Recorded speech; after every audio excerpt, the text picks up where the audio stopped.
The Occupy Wall Street protests are now adding an unpredictable element to the 2012 presidential campaign. The protesters in Lower Manhattan won a big victory today when New York Mayor Michael Bloomberg announced they will be allowed to protest peacefully in Zuccotti Park indefinitely.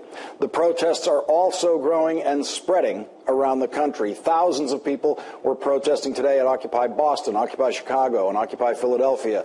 There were protests all weekend in Federal Plaza in Washington, D.C. Republican Majority Leader Eric Cantor has called the protesters a mob, who are, as he put it, pitting Americans against Americans.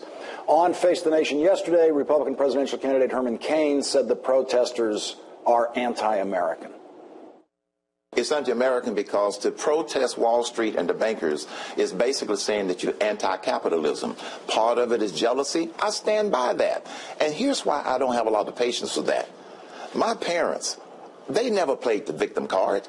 My parents never said that we hope that the rich people lose something so we can get something. No, my dad's idea was, I want to work hard enough so I can buy a Cadillac, not take somebody else's. And this is why I don't have a lot of patience for people who want to protest the success of somebody else. The ultra-rich Republican frontrunner Mitt Romney, a former investment banker who previously called the protests class warfare, said this today at a town hall in Milford, New Hampshire.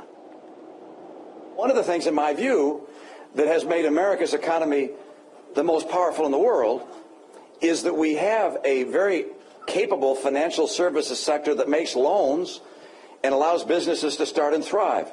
Now, are there bad actors on Wall Street? Absolutely. Are there bad actors on Main Street? Absolutely. And they have to be found and picked out and plucked out. But to say that somehow that we should point and attack other Americans or other regions of America or industries in America, I think it'd be a mistake. I think the idea of dividing our nation at a time of crisis is the wrong way to go. All the streets are connected. Wall Street's connected to Main Street. And so finding a scapegoat, finding someone to blame, in my opinion, isn't the right way to go. Joining me now from Manchester, New Hampshire, is former Louisiana Governor Buddy Roemer, a Republican candidate for president. Thanks for joining me tonight, Governor. Thanks, Lawrence. Good to be here. Like your show. Now, Governor, you've been struggling to get into these debates, and you're not getting over the polling threshold they require to get in the debates. But if you were there on that stage with your fellow Republicans, what would you have to say about the Occupy Wall Street movement? I would ask Republican candidates to remember how America got started. I would ask them to remember the times in our nation's history where young people stood and protested the status quo. I'm 68. I can remember the Vietnam protest. I can remember the civil rights protest in the Deep South. The young people made a difference. They weren't always right. They didn't always have a mature agenda, but they debated openly what the grown-ups wouldn't talk about. I'm hoping that they'll talk about the fact that Wall Street money, special interest money, owns Washington, D.C. When you look at me, you think of a broom. I don't take PAC money. I don't take super PAC money.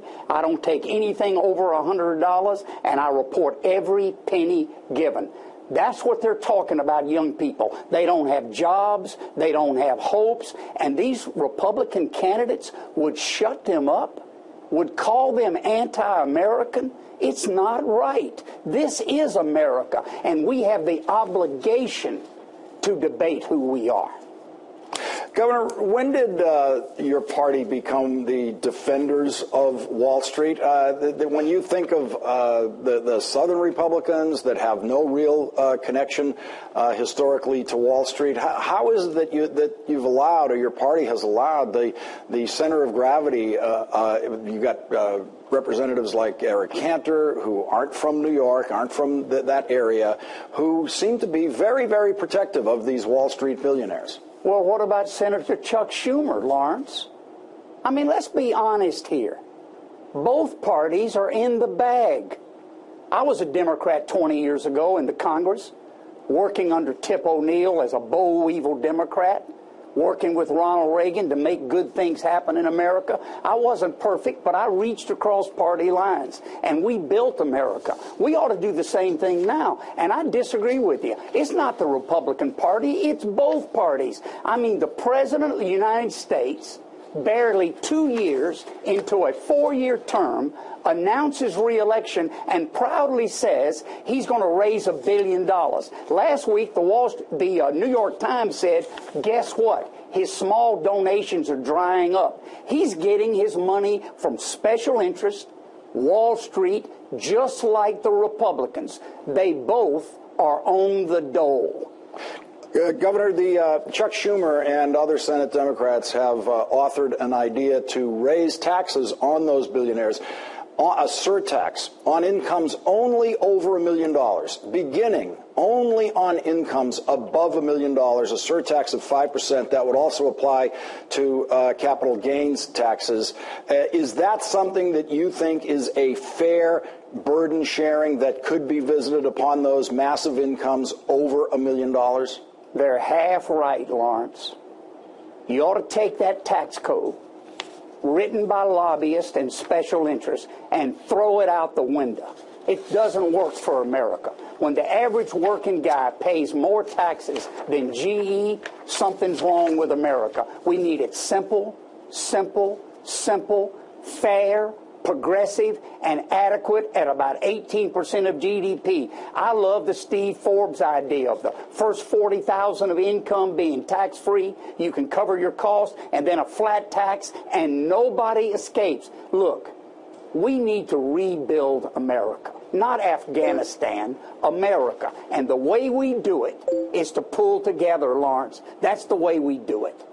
Republican presidential candidate Buddy Roemer, thank you very much for joining me tonight. Those Republican debates need your voice. Good luck getting in there.